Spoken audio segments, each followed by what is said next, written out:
Ladies and gentlemen, welcome back to the Brightworks.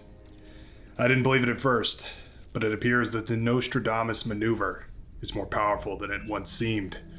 Yes, I decided to test this brilliant maneuver for myself just to see how effective it is, and I have wonderful results to show you. As you can see today, playing on Supreme Straits, but this is far from an abnormal match. It's about as abnormal as it gets.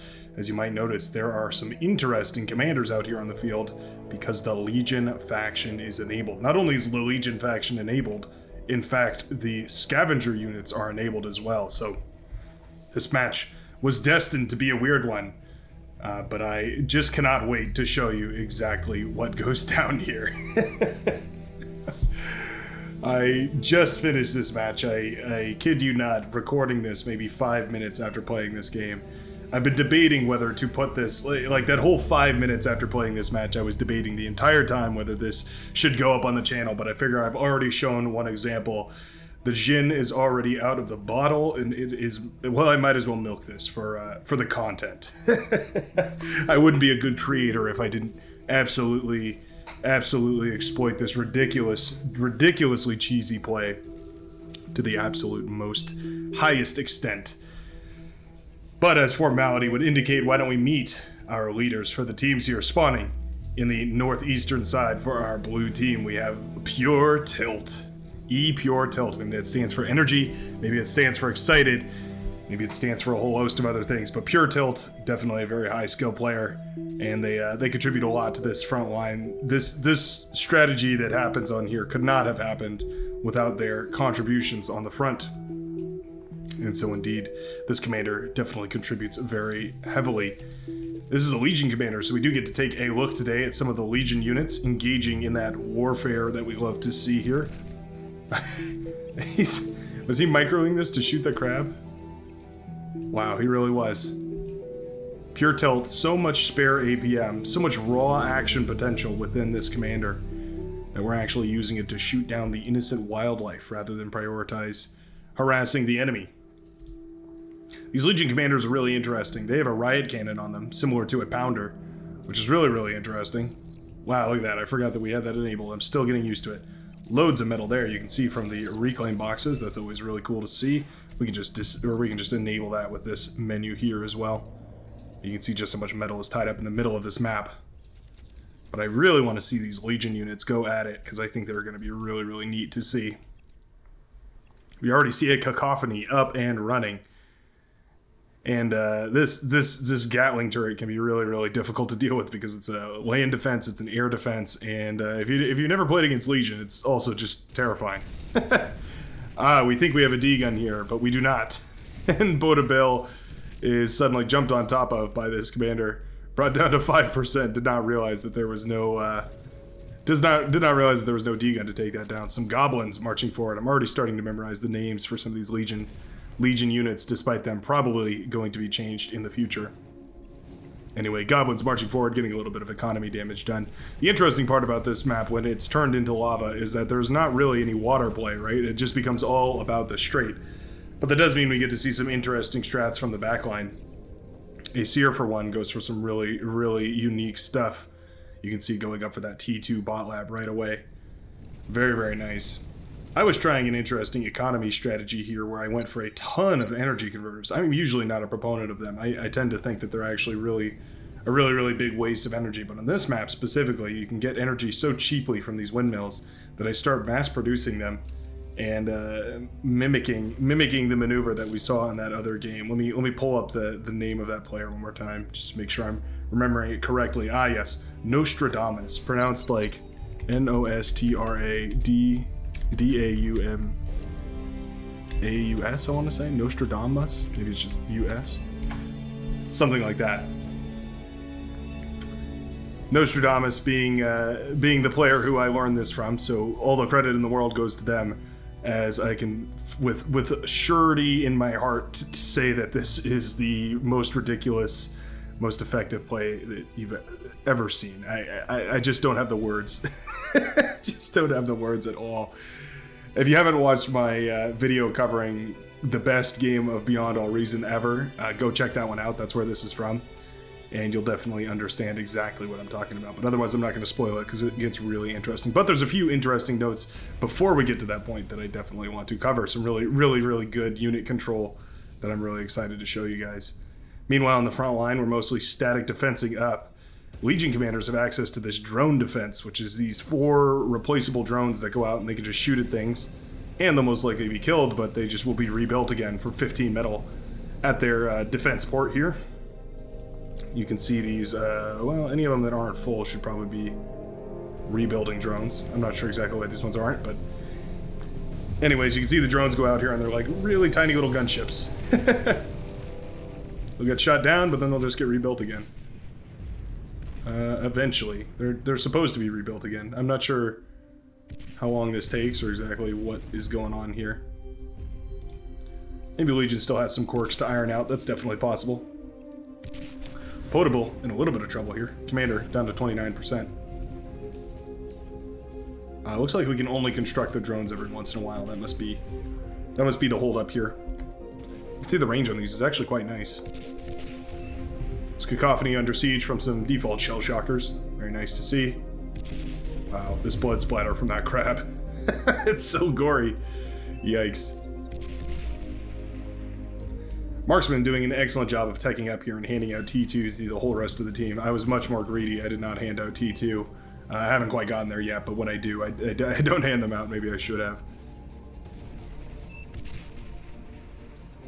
Now in the back line here, there is something cooking up. We're starting up the advanced metal extractors here, which is always quite nice. Looks like a commander was almost entirely eaten up there. Just 25 metal left on that commander wreck. And Acer is starting up these advanced extractors here. No, these aren't exploiters, are they? They're just advanced metal extractors.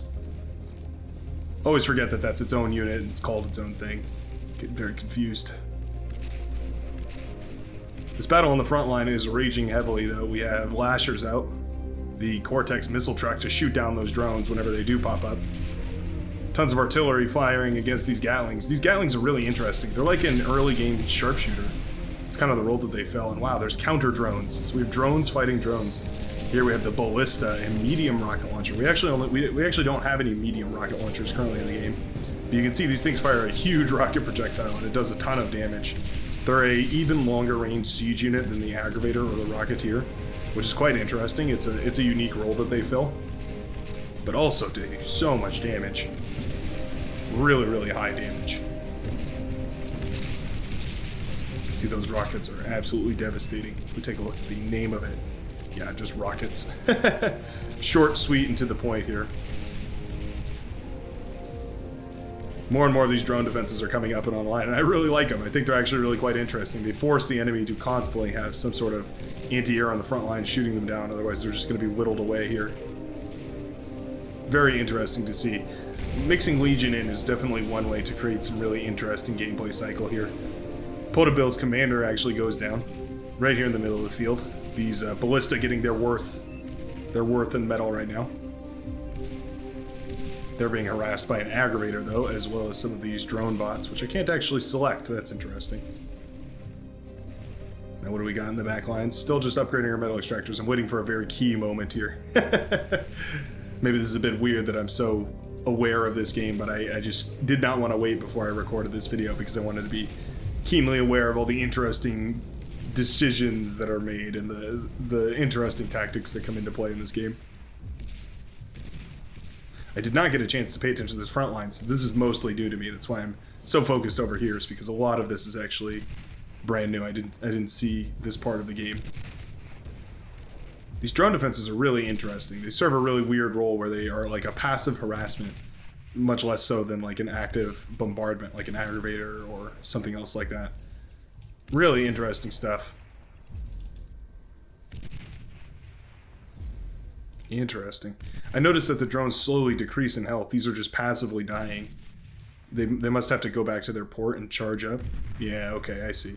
Also, I noticed that these are like shurikens. They're like 2 shurikens welded together here with the little guns sticking out the front. Absolutely adorable. I love the Legion unit design. Let's get up nice and close on this guy.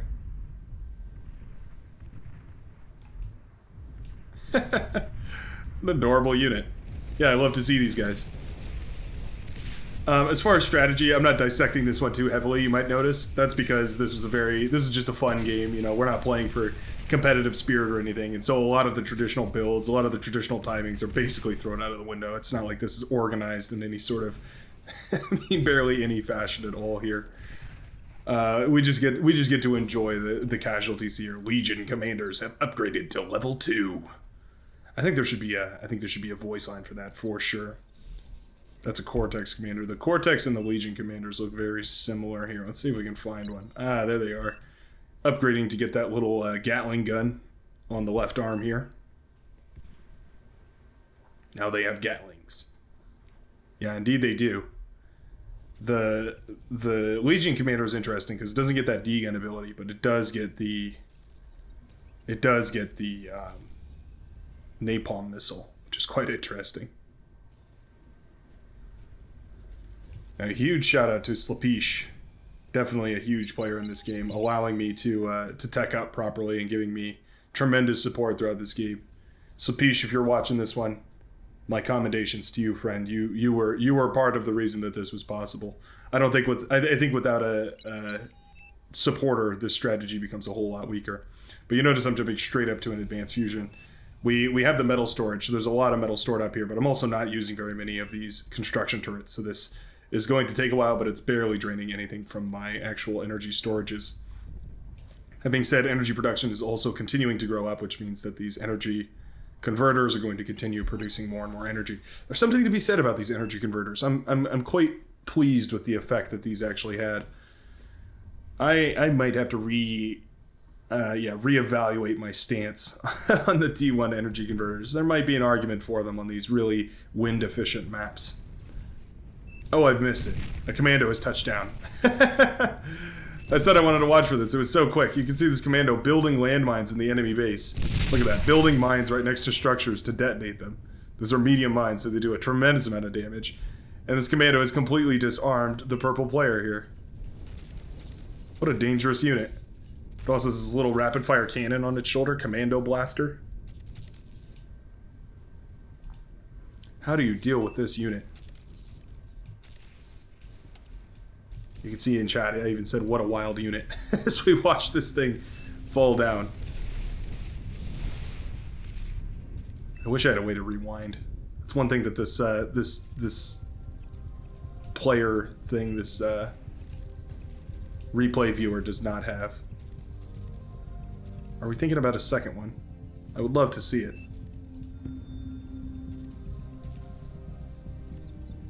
I remember at one point another one pops up, but I'm not sure exactly when it was. I'll have to keep a better eye out. Yeah, what a hilarious play. Going for a commander, or a commando rather, and using the landmines. Who would have thought? You know, maybe that's a strategy that you might like to incorporate into your own builds. Build a commando, and then rather than having it attack things, you build those landmines right underneath stuff. And those detonate immediately and cause a tremendous amount of damage. Really, really cool stuff. Love that move. We see some hounds moving out to the front lines. A default Armada player in the back lines here. Not going for anything too cheeky, but that's alright. Not willing to experiment. Advanced fusion reactor is almost ready to pop. And metal storage is actually not looking bad at all. You can see every one of these energy converters rather, is firing. And we're looking pretty good. We're looking like we got a solid economy. We're getting 73 metal a second, which is absolutely phenomenal. We've got a butler putting together wind turbines, as well as the commander over here, doing a great job. And we're going to be using the Cortex economy because it is slightly more efficient. I actually plan to do a video breaking down the efficiencies of every single economy decision, T1, T2, and T3. But that's going to be a monumental project, so stay tuned for that one. That one's going to be in the works for a little while, and I'll explain exactly why. But in the meantime, just trust me, the Cortex fusion reactor is just slightly more efficient. It's actually not even more efficient, it's just more... it is more efficient in the sense that you use less materials overall, but the actual price is so negligibly more efficient that it's basically nothing. Starting up an anti-nuke here, remembering that. Always important to get your anti-nuke up in time. And about this time, another commando lands on the field. And you can see doing the same thing, builds these mines that just do so much damage. Building these mines wherever possible, putting them underneath the buildings. And man, what a devastating unit. Just can throw those mines together so quickly and do so much damage in so little time. How are you supposed to counter this? Really, really dangerous unit. That mine didn't go off. That's interesting. I have a Sabo battery up, but you'll see the trees actually block every single shot. The trees are OP. Luckily, there were some mosquitoes out to wipe this away, and the commander did catch up to the Commando and eventually take it down. But another great example of what the Commando is possible, or what it's capable of doing, rather. I'm so worked up. I'm still, my mind is still racing at 1,000 APM a second. Oh, what a fun game. If you get a chance to play in these games, don't be afraid to just try something new, try something creative. Even if it doesn't work out, your teammates are going to understand. It's a unique game, and it's a rare opportunity to get to play one of these really awesome ones. Take the chance if you can. The reason I say that is because there was about, there was about 4 or 5 matches before this where we joined in, and more than one person on both teams just disconnected. It wasn't like they like lagged out or anything. It was they completely just turned off their game. They left the game completely, and we were all so confused. Like, you really just joined the game to leave, huh? Didn't make sense to us, and we were all happy to play. So I urge you, do not be afraid, young one. Go into the light. You'll enjoy it. Tons of goblins coming out here. I am speeding this up because I know that there's a bit of a stagnation here. This napalm Gatling artillery laying down a ton of fire right here, actually doing a tremendous amount of damage. Look how far this thing can shoot. Wow. What a tremendous field of fire. That thing has a range of 1,100. What does a gauntlet have? 1245. That one has a little bit of experience on it too. Yeah, 1245 on a gauntlet, so it can almost match the range of a gauntlet. That is insane for a unit. Yeah, Legion definitely has some tweaking to do. Occasionally, some of their units just, yeah, they really baffle me. They definitely are a bit too overtuned.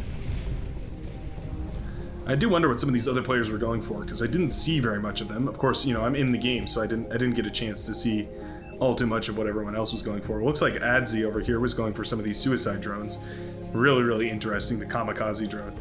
This is a bizarre unit because they can have all the air defense in the world, but it doesn't matter because that's exactly what these things rely on. They rely on being shot down so that they can fall on whatever you're using. So if you can make a huge army of these, they can actually do a tremendous amount of damage. There's this really weird interaction here where we're trying to pause for this guy to catch up, for Whizball to catch up, the yellow player here. And the hot pink player who was on the same team kept unpausing the game.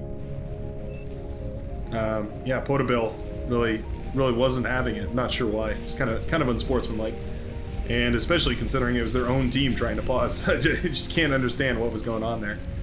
It's kind of a, you know, I have to ask that you pardon my language, but it was a bit of a dick move, I gotta say. Wow, the Goblin army is surging forward. Beautiful. The Goblin Raid.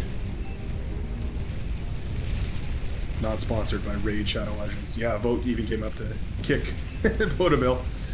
Everyone was typing Y to kick Potabill because, yeah, I mean, I don't know why they didn't pause for their teammate. Just seemed like a really weird thing to do to your poor teammate. Whizball just forced to sit here and try and catch up to the rest of the game. But now the strategy is revealed. Indeed, the maneuver is revealed. Excuse me. Recording this late at night. Nostradamus. I have to keep remembering that. I keep looking at the name of that.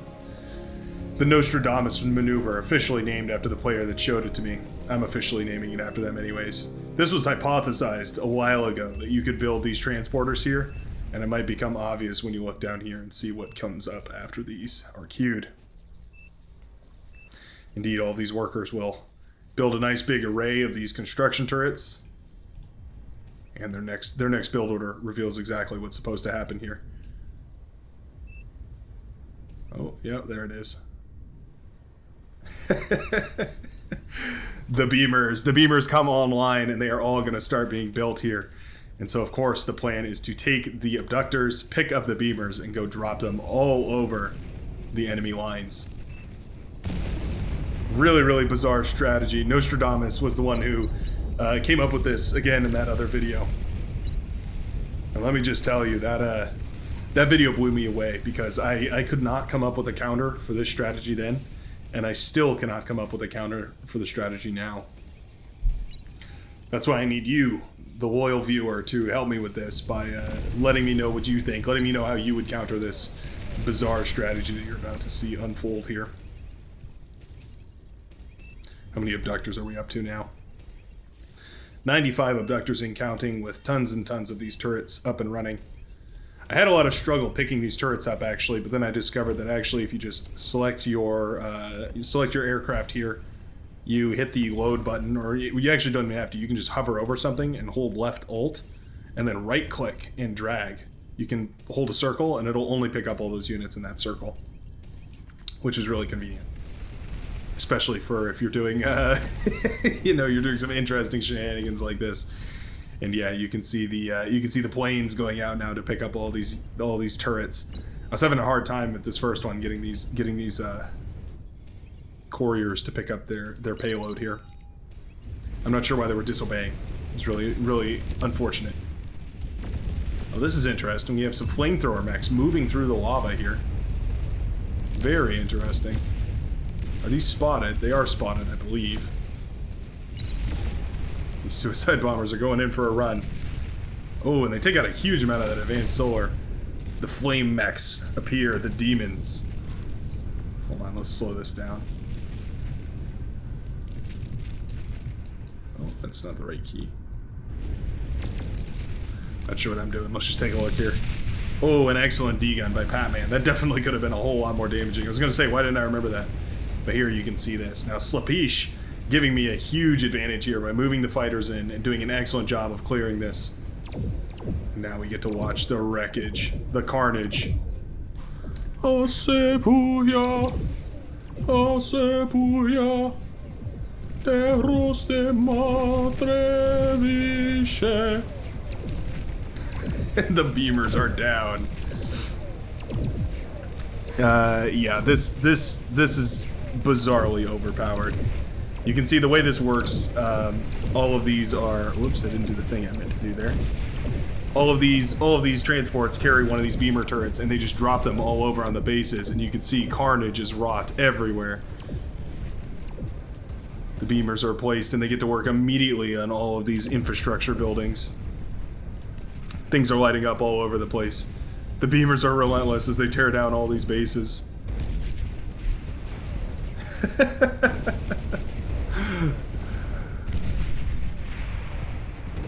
A lot of this base lights up here, and the beamers are just so devastating. I was gloating in chat a little. I cannot lie, guys. I was pretty proud that this worked. Now that I look at it, the more that I analyze this, the more I'm like, man, I don't even know what to make about this strategy. It is so ridiculous. It's hardly even fair. This might need balancing. That's how broken this strategy is. This might be called the OP strategy. Production resumes. The first wave didn't do it, so I figure why the hell not go for a second one.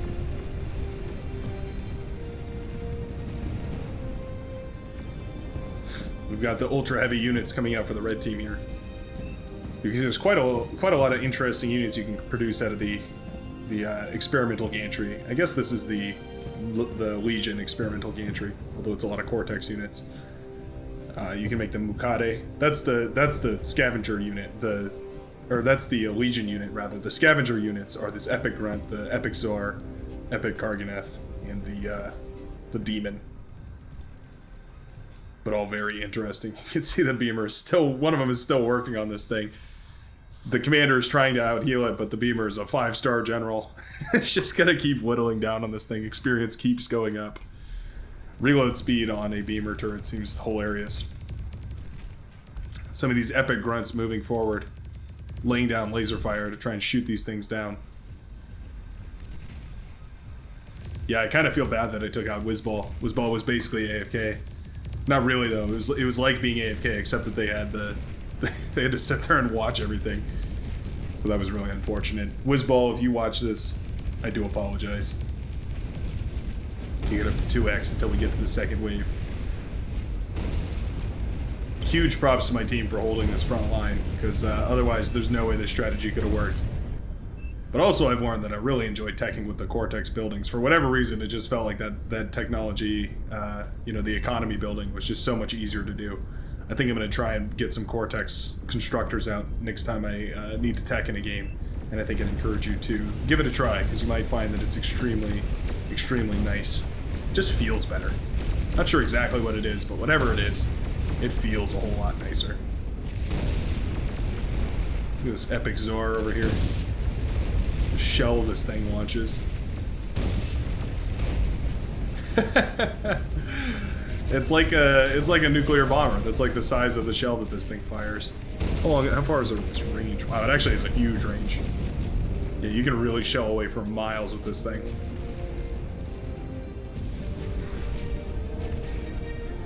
Just cannot give enough props to Slepish for having these fighters up and produced and giving me the fire support that was needed in order for this to work. That's one thing I can say. This team had an excellent, excellent chemistry. We are up to 97 now. I think it's about time. I think we should probably send these in here. And I think I agree with myself. I told you this game was fresh on the mind. I remember every play like it's the back of my hand because they were all so interesting. Wow, look at that epic Recluse, but bigger. Parabolic trajectory, ground-to-ground multi-rocket launcher.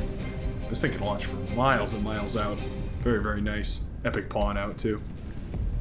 Holy beep! It's a huge pawn. Very epic to see. Time to pick up the payload. Wow, tell me that wasn't the most satisfying thing you've ever seen. Absolutely love that.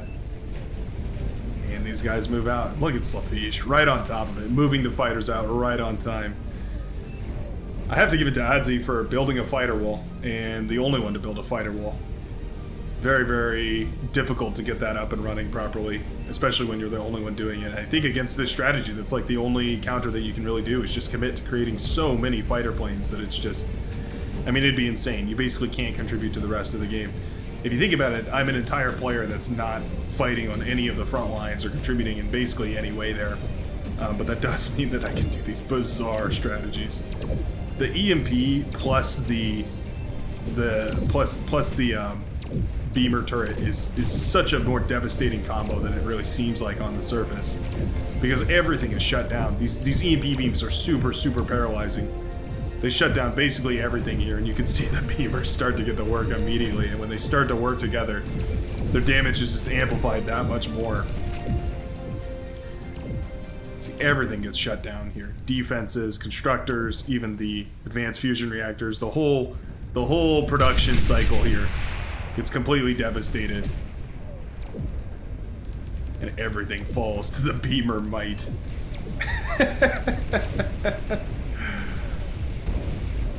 Oh, man. I have to say that I do feel ridiculous about this. You can just read the chat to see what I was feeling like in the game. I was so impressed with how effective this actually was. Slepish with the great assist. Couldn't have put it better. Those fighters being taken down, allowing those transports. I think a lot of those transports would have still gotten through, even with the fighters that were out, but because the fighter wall took down so many of them, it was inevitable that enough of them were going to make it through and cause tremendous problems. And the crazy thing about this is that these continue to cause problems. That's why this is so effective, right? Is these beamers are still in the back line, and they're still causing a huge amount of problems, taking down whatever units are sent over to try and deal with them. It's just so difficult to deal with. I agree with Carrie here, what they're saying in chat. I don't know, I think it's really overpowered. I actually agree completely. I think this is ridiculously overpowered. I have no idea what the counter is to this. You would need so much anti-air in place to counter this kind of an assault. I couldn't exactly tell you the right way to do this.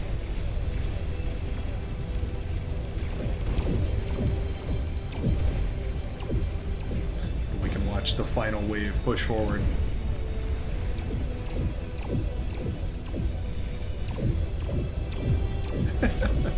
You can see the EMP beams, they just shut everything down. There's nothing you can do because suddenly all your economy is paralyzed, all of your structures are paralyzed, and they're just being melted by a bunch of blue turrets. Oh man.